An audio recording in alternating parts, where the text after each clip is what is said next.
Factor reversal test और time reversal test का एक एग्जांपल करेंगे। तो एग्जांपल है using Fisher formula construct the price index number from the following data and show that it satisfied time reversal and factor reversal test.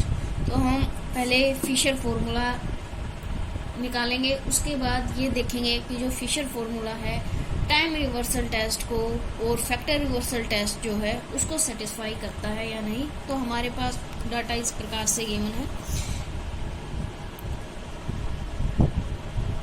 हमें commodities दी हुई है ए, B, सी, D, ई और base year के जो प्राइस हैं वो हमें दिए हुए हैं।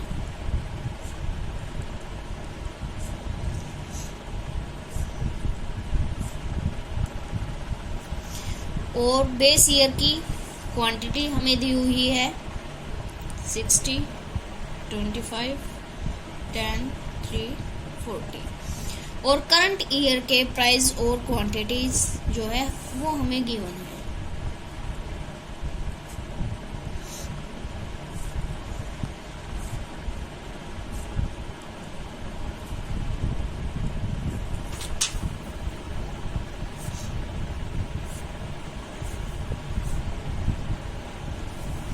तो ये डाटा जो है हमें दिया हुआ है। इस डाटा के बेस पे सबसे पहले हम फिशर्स फॉर्मूले से प्राइस इंडेक्स नंबर बनाएंगे। तो फिशर का जो फॉर्मूला है वो क्या है,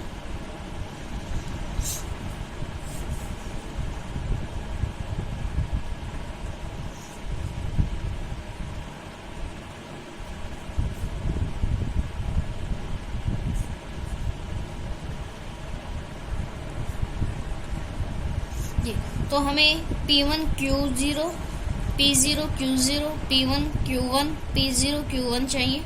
तो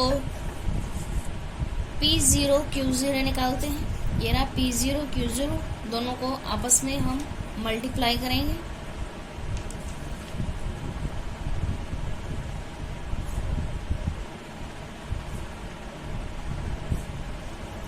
और इनका टोटल करेंगे तो ये टोटल हमारे पास आ जाएगा ये। अब हमें P1 Q0 चाहिए। P1 ये रहा हमारे पास, Q0 ये है। तो हम दोनों को जो मल्टीप्लाई करेंगे आपस में तो हमारे पास आता है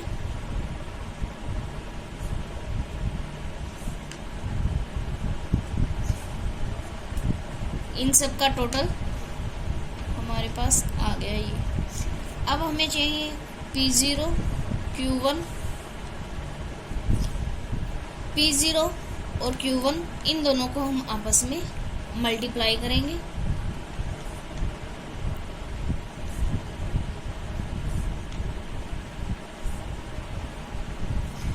और इनका टोटल करेंगे तो ये टोटल हमारे पास आ जाता है 154। लास्ट हमें चाहिए P1 एंड Q1।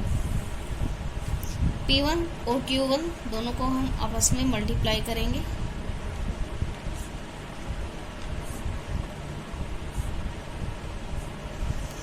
इनका टोटल करेंगे,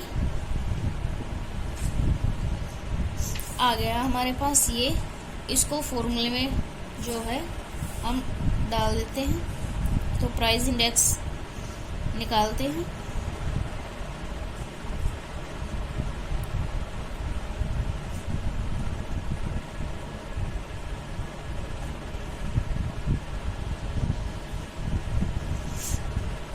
तो हमारा जो प्राइस इंडेक्स है वो आ जाता है 144.8।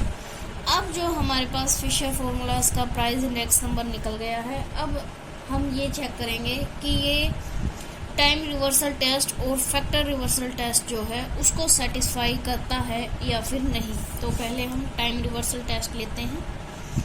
टाइम रिवर्सल टेस्ट जब सेटिस्फाई करेगा, जब क्या कंडीशन होगी, व्हेन P01 इंटू P10 इसके बराबर होना चाहिए, 1 के बराबर होना चाहिए, तब ये सेटिस्फाई करेगा।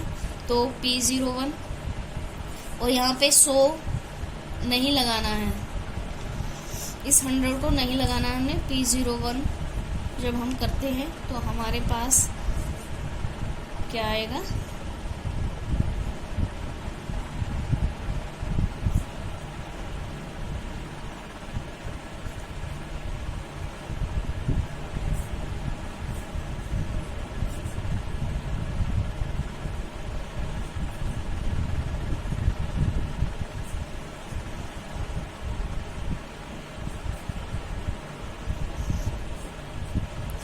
ये आ गया। अब हम करेंगे इंटरचेंजिंग P2Q एंड Q2P, यानी कि P10।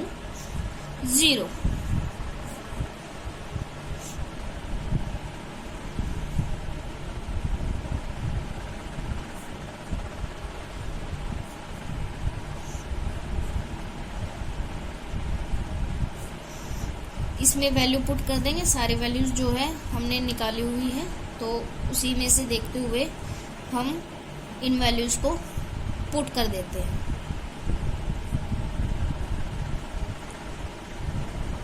अब इनके आपस में मल्टीप्लाई कर देते हैं और देखते हैं ये 1 के बराबर आता है या फिर नहीं।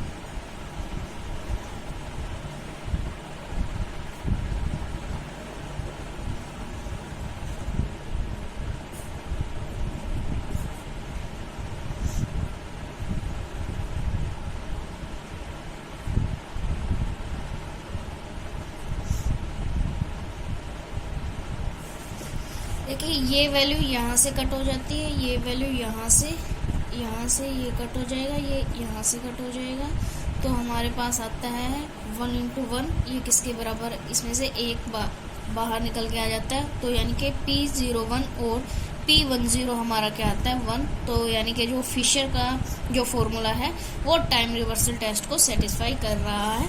अब देखते हैं जो हमारे पास फैक्टर रिवर्सल टेस्ट है उसको सेटिस्फाई कर रहा है या नहीं। ये कब सेटिस्फाई करता है, व्हेन P01 इंटू क्वान्टिटी 01 किसके बराबर होना चाहिए, वैल्यू इंडेक्स के बराबर। और वैल्यू इंडेक्स का फॉर्मूला मैंने बताया हुआ है, sigma P1 Q1 divide by sigma P0 और Q0 होना चाहिए। तो P1 जो है वो हमने यहाँ निकाला हुआ है, तो इसको यहाँ पे हम यहीं से इसकी वैल्यू उठा लेंगे, तो हम डायरेक्टली Q01 करेंगे। लेकिन बच्चे आप लोगों को पेपर के अंदर P01 को करके दिखाना पड़ेगा, ठीक है। मैंने यहाँ पे किया हुआ है इसलिए इसको नहीं कर रहे हैं, तो सीधा ही Q01 जो है वो निकाल रहे हैं।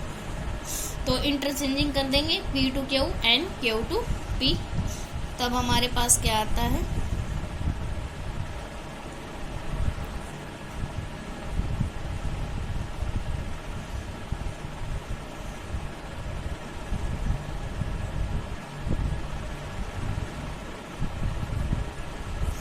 वैल्यू पुट कर देंगे जो हमने निकाली हुई है।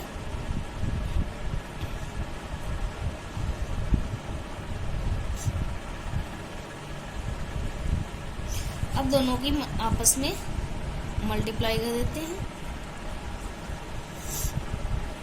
तो P01 की वैल्यू हम यहीं से उठा लेते हैं।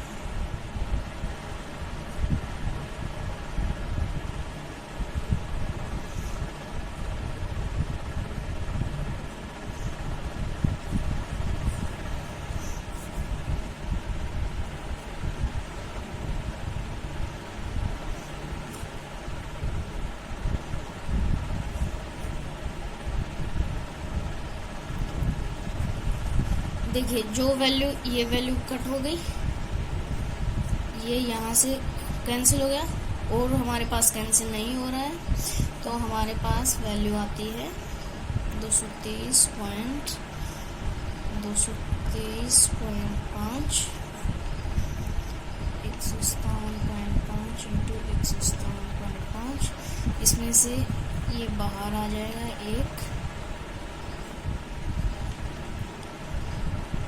तो देखिए हमारे पास सिग्मा P1 Q1 जो है वो हमारे पास कितना है, 223.5, यहाँ पे 223.5 आ रहा है। और सिग्मा P0 Q0 हमारे पास कितना है, सिग्मा P0 Q0 157.5, यहाँ पे भी हमारे पास क्या आ रहा है 157.5। तो जो P01 और Q01 है वो हमारा किसके बराबर आ रहा है, जो वैल्यू इंडेक्स नंबर है sigma P1 Q1 divide by sigma P0 Q0 है उसके बराबर आ रहा है। तो यानी कि जो हमारा फिशर फॉर्मूला है वो फैक्टर रिवर्सल टेस्ट को भी क्या है, सेटिस्फाई कर रहा है।